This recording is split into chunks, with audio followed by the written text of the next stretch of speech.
Operation సింధూర్లో పాల్గొన్న వీర సైనికులకు salute చేస్తూ విశాఖ మద్దిలపాలెం వాసులు తిరంగా యాత్ర నిర్వహించారు. ప్రభుత్వ కృష్ణా కాలేజ్ నుంచి హెచ్బీ కాలనీ లాస్ట్ బస్టాప్ వరకు త్రివర్ణ పథకాలతో ర్యాలీలో పాల్గొన్నారు. శాంతిని కోరుకునే భారతదేశం ఉగ్రవాదాన్ని ఎట్టి పరిస్థితుల్లోనూ ఉపేక్షించదని వారంతా నినదించారు. పహల్గాం దాడికి ప్రతిదాడిగా మన సైనికులు ఉగ్రవాదులను మట్టుపెట్టిన విధానంతో ప్రపంచ దేశాలకు మన శక్తేంటో తెలిసిందని తిరంగా యాత్ర నిర్వాహకులు ఆనంద్, మురళీమోహన్ రాజులు అన్నారు.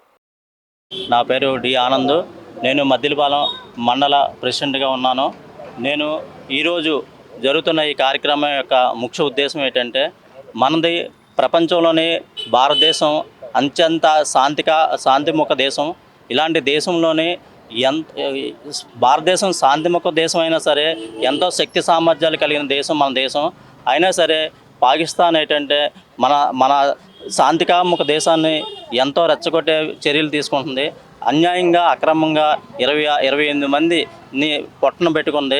దాని ఫలితంగా ఈరోజు గౌరవనీయులైన ప్రధానమంత్రి మోడీ గారు ఈరోజు పాకిస్తాన్ మీద యుద్ధం ప్రకటించడం జరిగింది. ఈ యుద్ధం ఏంటంటే, మనం పాకిస్తాను వాళ్ళు మన దేశ ప్రజల్ని ప్రాణాలు తీసుకున్నారు. కానీ మన దేశ సైనికులు పాకిస్తాను పౌరులు ప్రాణాలు కూడా పోకుండా ఎంతో శక్తియుక్తులతో ఓన్లీ ఉగ్రవాద స్థావరాల మీద మాత్రమే ప్రతిఘటన చేయడం జరిగింది. ఇది ఒక గొప్ప నిదర్శనం మాట. మన దేశం ఎంత మంచి దేశం అనేది చెప్పడానికి ఇది ఒక గొప్ప నిదర్శనం. కాబట్టి మన భారతదేశంలో సైనికులు ఎంతో కష్టపడి మన దేశాన్ని, మన పౌరుల్ని ముందుండి కాపాడడం జరిగింది. వారి అందరికీ కూడా సైనికులకి మీ అందరం ఉన్నామని చెప్పే ఉద్దేశంతో ఈ కార్యక్రమాలు భారతదేశం మొత్తం మీద చేయడం జరుగుతుంది. ఈ విధమైన ర్యాలీల ద్వారా మేము ఎప్పుడు కూడా మీ వెనక మేము ఉన్నామని సందేశం చెప్పడం జరుగుతుంది. కాబట్టి ఈ కార్యక్రమం ఏంటంటే, ఈ మద్దిలపాలెం గ్రామంలోనే, మద్దిలపాలెం 23వ వార్డు మండలంలోనే ఈ కార్యక్రమం చేయడం జరుగుతుంది. ఇక్కడి నుంచి హెచ్బీ కాలనీ వరకు ర్యాలీగా వెళ్ళడం జరుగుతుంది. భారత మాతాకి జై. నా పేరు మురళీమోహన్ రాజు. పహల్గాం దాడి ఘటన అనేది భారతదేశ ప్రజలందరిలోనూ చాలా బాధాకరమైన ఘటనది. కానీ మన నరేంద్ర మోడీ గారు త్రిదళాలు తీసుకున్న ఒక అపూర్వమైన నిర్ణయం. భారతదేశ చరిత్రలో కేవలం 23 సెకండ్లలో పాకిస్తాన్కి ఒక ట్రైలర్ చూపించిన నరేంద్ర మోడీ గారికి ధన్యవాదాలు చెబుతూ, ఈరోజు ఒక మహిళ యొక్క సింధూరం, భారతదేశం ప్రతి మహిళ తన బొట్టుని చాలా గౌరవంగా ప్రతిష్ఠితంగా తీసుకుంటున్న విషయంలో అక్కడ మహిళలను పిలిచి, హిందూ మహిళలను పిలిచి మళ్ళీ వారిని వాళ్ళ భర్తలను చంపిన విషయం చాలా దైనందికం, చాలా బాధాకరమైన విషయం. మీ మోడీ గారితో చెప్పుకో అని చెప్పి మళ్ళీ కాల్చారు.